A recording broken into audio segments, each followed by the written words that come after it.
Hey guys, welcome to Contest Prep University. I'm Joe Klemczewski with Adam Atkinson, and we're going to do something a little different. We have not recorded a feature in a while. Sometimes we interview guests, but there's been something happening in the industry that everybody's talking about. I was just at the Nashville Fit Show, the IBB Pro League Fit Show, and that was a hot topic. And you and I have spoken about this a little bit, Adam, but there seems to be more people dying than usual. And I mean, there seems to have always been maybe one person a year, like an IBB pro, who dies backstage or on stage. It's tragic. I have spoken about why this happens quite often at different conferences, science conferences, fitness camps.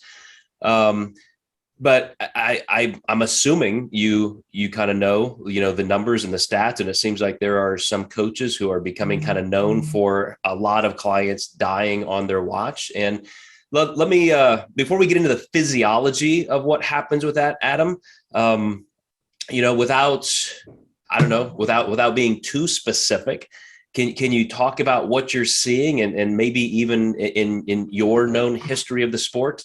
What has this been like? Yeah, so just recently this year, there were 2 deaths, all within, we'll say, during the peak week. Most importantly, one of the deaths was in a tanning booth backstage. And then there was a very close call with a female who collapsed off stage. And as long as her side of the story, and that's always, and that's why I'm not going to mention names, is because, I don't want to hurt anybody's business. We've all made mistakes in the industry, but thank God I've never killed anybody, right? And we'll talk more about, why we don't do these things. This competitor was on the phone with her coach and said, "I have collapsed. I'm with medics. I need to drink Gatorade now." And he said, "No, don't do that. You have finals tonight." So, it's one thing to put a client in that position in the first place, 2, to keep them in that position. And at that point, I think that that's just complete negligence to have a response like that. There's no show, no pro card. Even if you're at the Olympia, it is not worth being in that position backstage. Yeah, I have to jump in real quick here, Adam. I am not a physician, and I wouldn't even say I'm a public health expert, but I am a health scientist, a doctorate in health education and one in nutrition, an undergraduate pre-med allied health degree. So there's a reason when I started my career 25 years ago, I created a much greater emphasis on the science. Back before I started writing for a lot of the top fitness magazines, the old school methodology for peaking was all there was. So everybody would dehydrate those last couple of days. Everybody would go through a massive sodium load and then sodium depletion. Everybody was taking massive amounts of potassium on those days leading up right to the show and contest day, when sodium was next to nothing. And as I mentioned, for years, when I was trying to get people to understand that it's not even about health, it's just looking better to stay hydrated. It's just normal physiology that you need sodium to draw water into the muscle cell. But I would always anecdotally, somewhere in these lectures, say, by the way, dehydrating somebody, taking sodium out of their body, and increasing potassium in massive amounts is exactly how you kill somebody. Like that is the formula for a lethal injection. And so to see this still happening in 2021, and I'm going to make some assumptions, when people are dying on contest day or during peak week, those have to be those circumstances. There could be some underlying health issues. When you get into that kind of hypotension because of dehydration and lack of sodium, obviously it's not killed everybody on the planet. It's not even killed 50% of competitors over time. So there are people who may be more susceptible, perhaps even just the context of that week with less sleep. Maybe they took it even more seriously than a coach would intend. But, as as somebody who feels quite a bit of responsibility for truth telling physiologically to our clients and our listeners and viewers, I just have to say once again, this is not about just being safe. You look better when you are hydrated. You do not have to make a concession by thinking, well, if I do it this way, okay, it's a little bit safer, but it's going to hurt my chances. No, it doesn't. And maybe we can spend a little bit of time going over that toward the end of our conversation, Adam. But I just remember even back when I was maybe a teenager or in my 20s, seeing an IFBB pro die once in a while, the same thing. And it's just bizarre to me that it's still happening, even more so now. Mm-hmm. The first thing that I want to cover is even if you don't die, like it's clinically proven, a slight amount of dehydration can cause permanent kidney damage. So, when these people are doing, contests after contests like this, their health is really deteriorating, whether they know it or not. And a lot of the blood work you get from doctors aren't necessarily going to be you can check the bun and the creatinine, but there's going to be other markers that are actually, declining pretty badly that just aren't on a normal renal test when you go to your doctor. So that's one of the negative things is, this kind of gets brushed under the rug because first, a lot of coaches don't look at lab work or health markers in the first place, but two, your typical doctor isn't going to really know to look at those markers to make sure your health's not declining, show after show after show.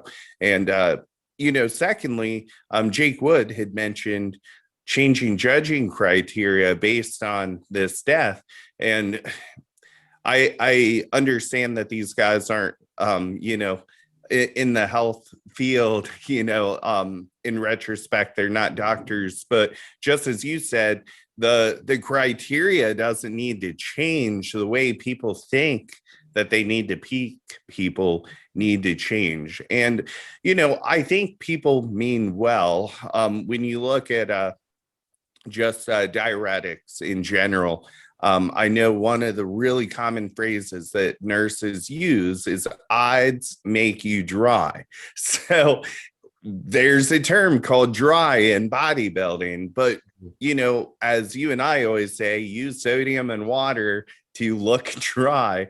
So I think these coaches hear that with drugs like, any of the diazides or, any of those ides or, they deplete potassium and they're diuretics. They pull the water out of your body. And just like you said, when you reach a certain level of dehydration, especially when that mineral profile gets low, because potassium in high amounts can cause a heart attack, in low amounts it can too. Sodium in low amounts definitely can. And, you have to be careful. And first of all, there's no real reason to use these things to reach peak conditioning. Now, the argument I'm hearing is if you're on exogenous HGH, it does make you hold more water. Well, my thought is HGH is a really long-acting drug, so why not get off of it before you compete in the first place, rather than take the most dangerous drug in bodybuilding? I'll literally come out and say, like, diuretics are the most dangerous drug in bodybuilding above insulin or anything. You said a few minutes ago that we're not going to use names, and I don't even know these people. Like, I have no idea who is doing this. I did hear some quotes, just like the one that you mentioned there. And I don't care about protecting somebody's business because a person like that should be in jail. I mean, somebody should be prosecuting for manslaughter. And that's just the truth. And I hope that happens. So people like that have no business being in the sport. It's why, even though I don't have a voice in the dietetics industry to legislatively prohibit coaching, it is still illegal in most states to do medical nutrition therapy, which would include prescribing even things down to just a macronutrient base. So as I tell coaches often, don't do anything, don't say anything that you would not be comfortable defending in court because someday you may be there. Mm-hmm. And this is a guy, I'm assuming it's a guy based on what I've heard, is somebody who should be prosecuted for manslaughter. But let's get into what you said in terms of the health complications or contraindications that people may feel. I think on a client perspective, they just think, okay, if something like that was going to happen, I'm going to get these massive symptoms. Like I would know it. And there are people who just die in their sleep because they get dehydrated, their blood pressure gets too low. You have that shift in high potassium, low sodium, and your heart just stops and you don't wake up the next day. It can happen with just walking across the stage. It's not like you're going to have this warning. If you're 65 years old with, congestive heart failure or atherosclerosis, and you say, oh, I'm getting that heart attack symptom, my left arm's going numb, or I have pain in my jaw. You're talking about your heart just not having the mineral and the hydration, blood pressure support, and it will literally just stop pumping. And you can be the healthiest 25-year-old in the world, and your heart is going to stop, and now you no longer exist. All for a bodybuilding contest when it's incredibly preventable.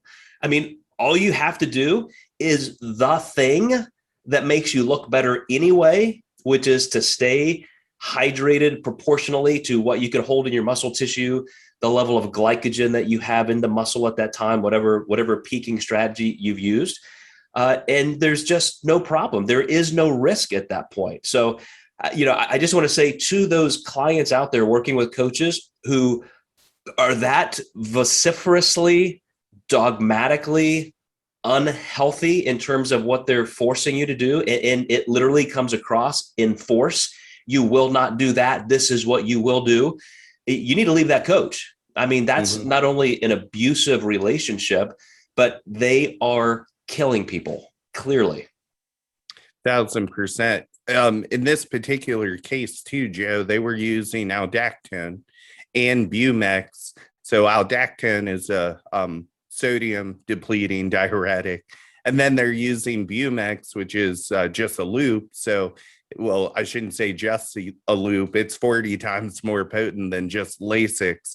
So talk about just complete mineral depletion, and a lot of these coaches don't even check in on their clients that much. If this person even eats like licorice root backstage or licorice, they're dead, with that diuretic, because it's going to deplete their potassium even further. And a lot of them just don't even know the medical reasons that these drugs are being used. They just think, losing 13 pounds in, 3 days is going to make you look better. The bad thing is a lot of women fall victim to this because they just assume lighter stage weight, better look. And, me and that's not always the case. Well, I had a chance to meet Sandy, at the Nashville Fit Show, and she gave a little seminar to some of the new competitors. That this was a female only show, and a lot of people were competing for the first time. And this may have been on her mind, but she didn't address it directly. She did say, with the bikini category specifically, that quote, "We do not want glute ham tie-in visibility. Like you are too lean if you are seeing that." But then, Adam, and this is to your point a few minutes ago, she said, but since so many women come in that lean, it's impossible to not reward that. Like how would that work? Let's say you have somebody that's just almost, quote, too lean for the division. So even though that woman may be perfect in every other way, do you say, oh, you were too lean, so now you get 43rd place, you're last because you crossed the line, you came in too lean? Or do you say, well, we can't let you win, so we'll give you second. So now here's the look we want.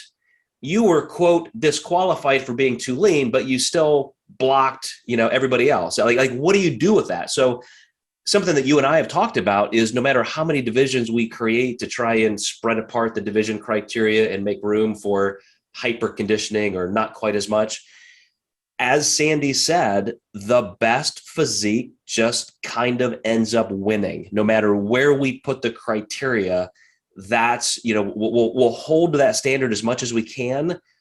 But when people are coming in that lean, it's going to be a quantity that we can't deal with perfectly. So just like you said, the gentleman who said, we're going to look at this, like this is the red line. We are now going to change the criteria. We do not want people coming in this lean anymore. I don't think that's going to happen. Like, again, how do you institute a change like that? I think honestly, testing for dangerous drugs like that would be a really great option, but then you could be really irresponsible with a lot of other things and cause some problems. Probably not death though, but I do think since, this is obviously, I heard this was this coach's 7th death that he had under his wing, which I don't even know why he wouldn't have quit after the first one, or at least reviewed the protocols. And that's just, that's when I heard like, don't do that. You have finals. I'm like, screw this guy. This is ridiculous, and one of the only reasons I'm not mentioning his name is because, I don't want to get sued for, defamation of character. But, however, I think they should test for diuretics, and unless you have an actual prescription, from a doctor. who's gonna have that as a young, healthy person? Or exactly. And most people in our industry will not, you might have a few masters competitors that are on a really low dose, just, because of some health issues or lymphedema or something like that, or liver, maybe acute kidney disease, but you're typically not going to see that. I think it'd be huge if they tested, maybe just the winners. So or just pro card winners at that level. Well, you bring up an interesting point, and now I feel like we're kind of shifting into ESPN territory where, if you're going to start testing for something, I do agree. I mean, my gosh, if there are things being used that are just going to cause problems like this repetitively, there will have to be some kind of instituted ban like this, and it will create a testing scenario. But then where does it stop? Because right now, it's just a, don't ask, don't tell kind of policy. Nobody's testing for anything. And as soon as they start testing for something, then the eyes are going to be on them, and they're going to say, well, why aren't you testing for everything? If these are illegal, scheduled substances, as they have been since the 1980s, then wow. So I don't know. I mean, I just don't think they want to open that can of worms, but it would be the cleanest, easiest fix. I believe you're right. Mm-hmm. I think another thing would be like a curriculum for coaches to pass before they can even enter, a client into a certain contest. I know that would be difficult to regulate, but I really think that's super important. Is these people are killing people. We got to put our best foot forward to stop this. Well, that's another topic that I think would be almost hard to not just police, but enforce, because there's a trend legislatively with more states actually reducing regulations. A state like Florida, for example, that once had the strictest legislation, that said there were actual lawsuits against nutrition coaches and people giving nutrition advice.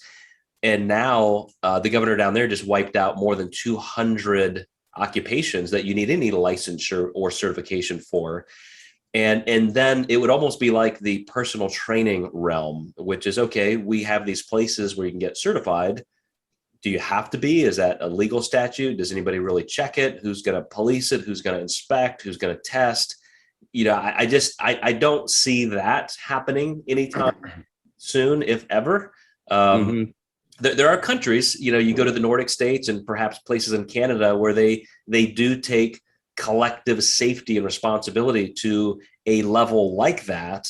But I really don't think the U.S. I mean, we can't even wear freaking masks without causing a riot. We're not gonna start policing an entire currently unregulated industry.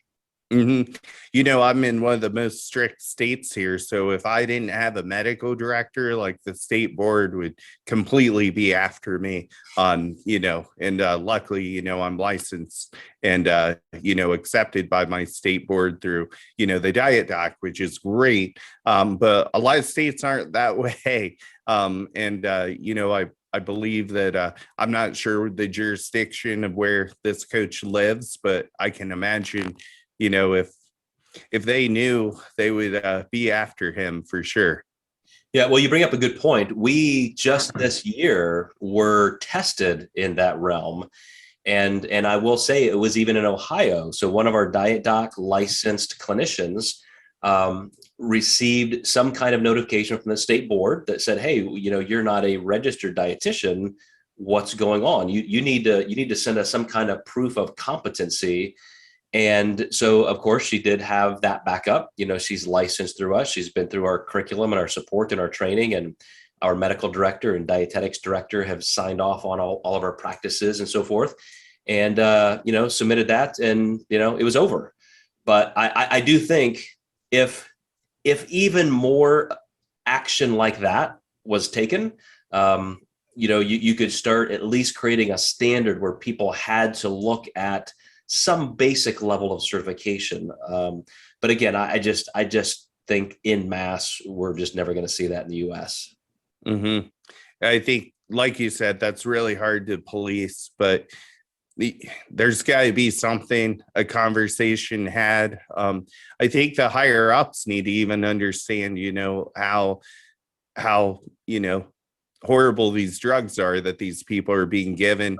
And the judges really need to be careful with the language. When I hear judges tell my clients, you need to come in drier, it just alludes a language that can be heard wrong, because my client thinks, well, I need to cut water because this judge told me that.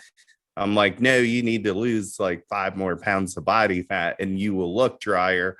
Or we just need to hydrate more so the muscle tissues push against the skin more.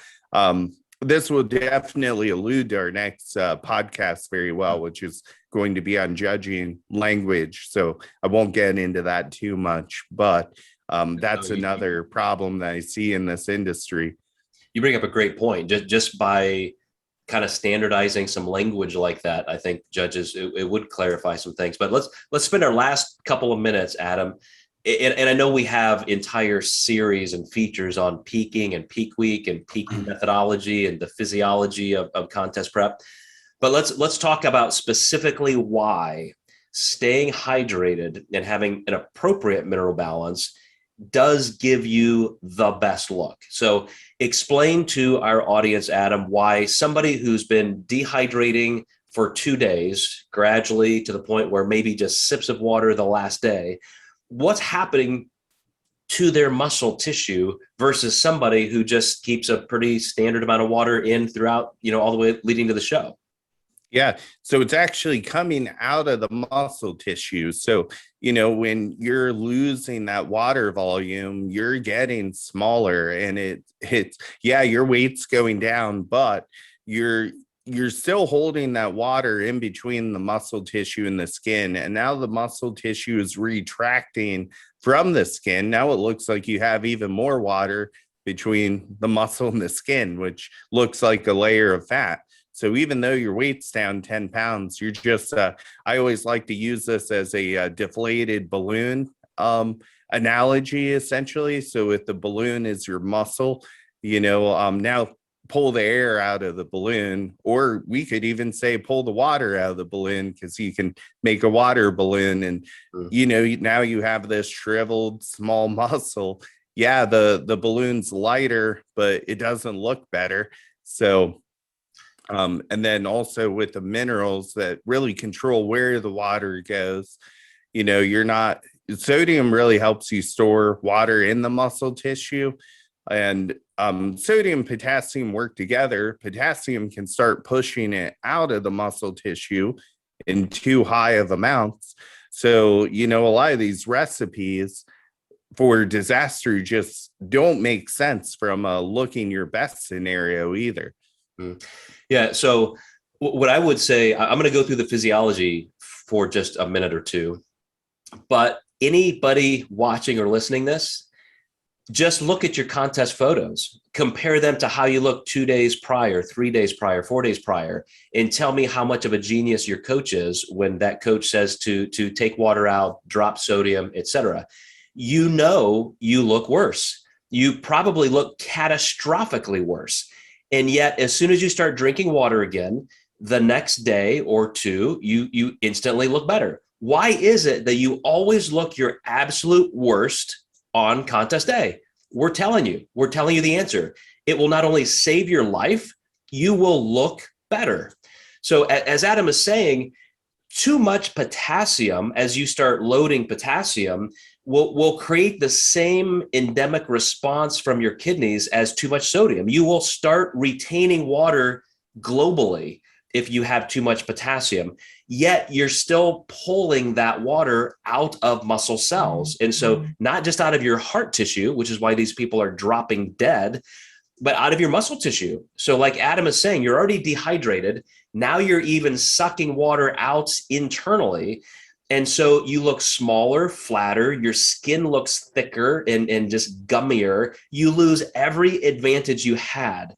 All you have to do is understand that water is going to flow through your body based on what your kidneys are doing regardless. Keep your sodium, potassium normal, keep your hydration normal, and then control where that water goes and by how much by controlling your carbohydrate. That's what will attract water. And so understanding that that it takes 24 to 48 hours to fully assimilate glucose in your diet into glycogen in the muscle tissue means that you have to have some kind of progressive load into the contest so you can kind of find that ceiling. Where are you still getting full without, spilling over?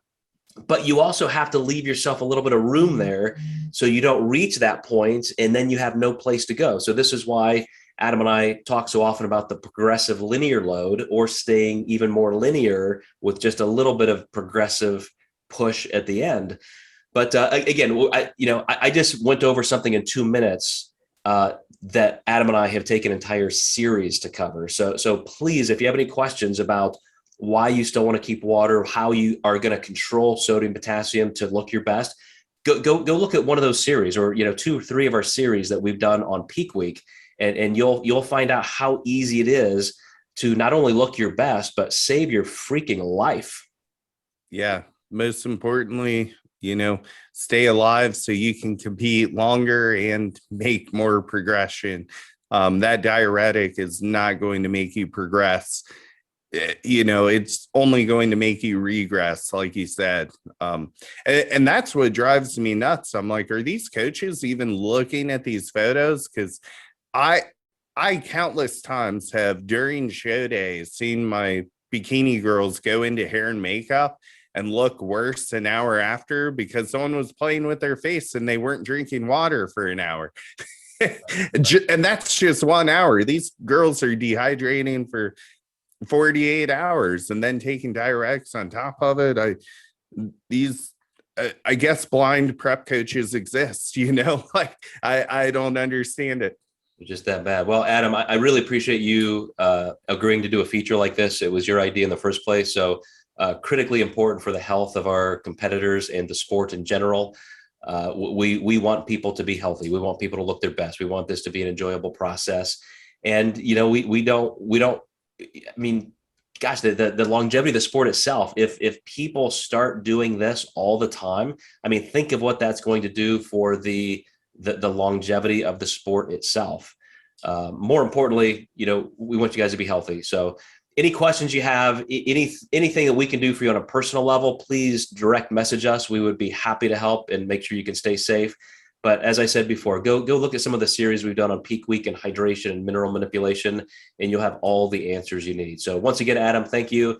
And thank you guys for watching and listening. We'll see you next time in Contest Prep University.